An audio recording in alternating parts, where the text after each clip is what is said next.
Exercise 8.1 का second question हम लोग देखते हैं कि choose monomial, binomial and trinomial.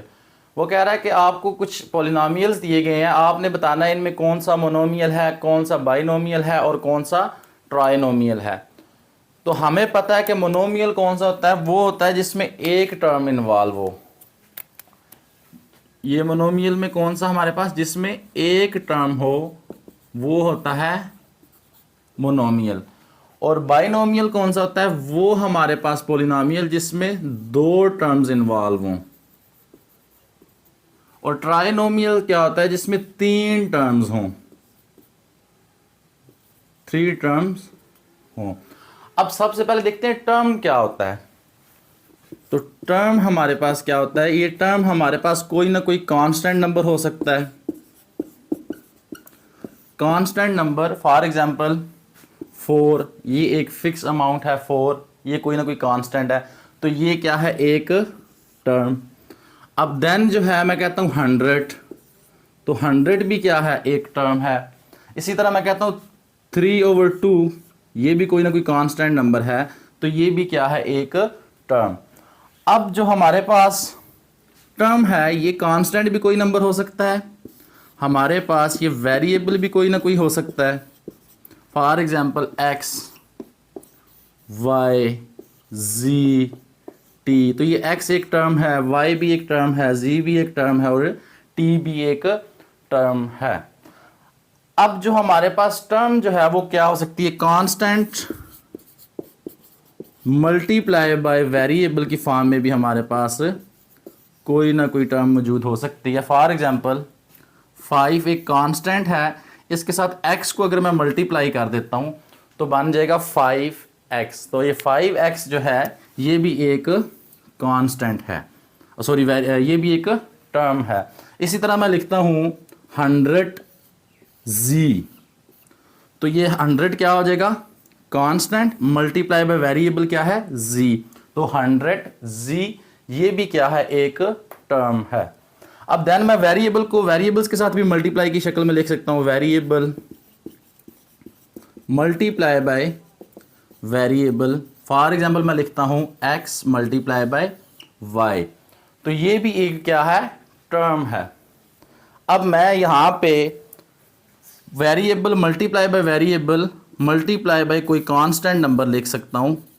For example मैं लिखता हूं 5xy, तो 5 एक कांस्टेंट है, x एक वेरिएबल है, y एक क्या है, वेरिएबल है। तो मल्टीप्लाई की शक्ल में चाहे कांस्टेंट वेरिएबल के साथ मल्टीप्लाई हो रहा हो, वेरिएबल वेरिएबल के साथ मल्टीप्लाई हो रहा हो, तो ये एक टर्म कंसीडर होगा। हाँ, अगर कोई भी दो वैल्यूज कांस्टेंट हों और वेरिएबल्स हों, उनके दरमियान प्लस का साइन डाल देते हैं या माइनस का साइन, देन हम कहेंगे ये टर्म्स अब दो हो चुकी हैं। फॉर एग्जांपल मैं लिखता हूं वेरिएबल x प्लस 5 एक कांस्टेंट नंबर, तो ये अब दो टर्म्स हैं, x एक इलादा से टर्म, 5 एक इलादा से टर्म। इसी तरह मैं लिखता हूं xy माइनस 10, तो ये xy दोनों वेरिएबल्स आपस में मल्टीप्लाई हो रहे हैं, तो ये एक टर्म है और कांस्टेंट 10 जो है ये दूसरी टर्म है, क्योंकि सेंटर में जो हमने साइन यूज कर दिया वो माइनस का। जब मल्टीप्लाई का साइन आ जाए, ये दो नंबर्स आपस में मल्टीप्लाई हो रहे हो, तो हम एक टर्म कंसीडर करेंगे। जब कि उनके दरमियान प्लस या माइनस आ जाए तो हम इसे दो टर्म्स कंसीडर करेंगे। इसी तरह अगर हमारे पास यहाँ पे z होता तो ये हमारे पास तीसरी टर्म बन जानी थी। एक्सरसाइज 8.1 का क्वेश्चन हम 2 देखते हैं।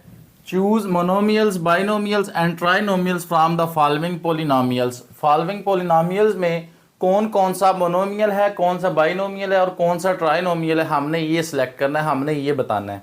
तो सबसे पहला देखें, हमें फंक्शन दिया गया है एक्स वाई, ये समझाने के लिए मैं इसको हाईलाइट कर रहा हूँ, एक्स वाई। तो एक्स वाई एक टर्म हमारे पास मौजूद है।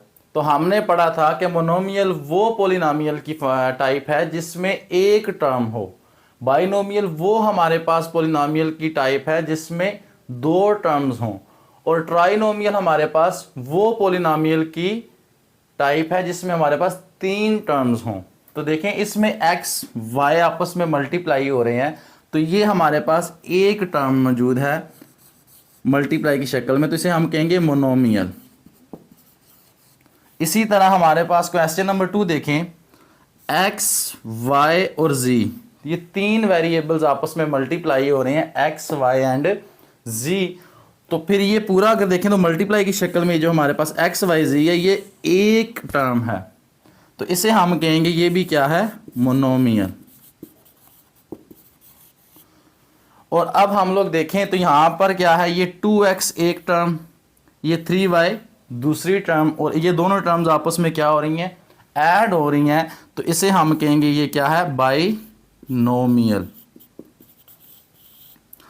अब क्वेश्चन नंबर 4 आप लोग देखें तो अगर इसमें क्या है, ये 2x², ये एक टर्म प्लस 1, ये 1 क्या है, दूसरी टर्म, तो इसे हम कहेंगे ये क्या है, बाइनोमियल।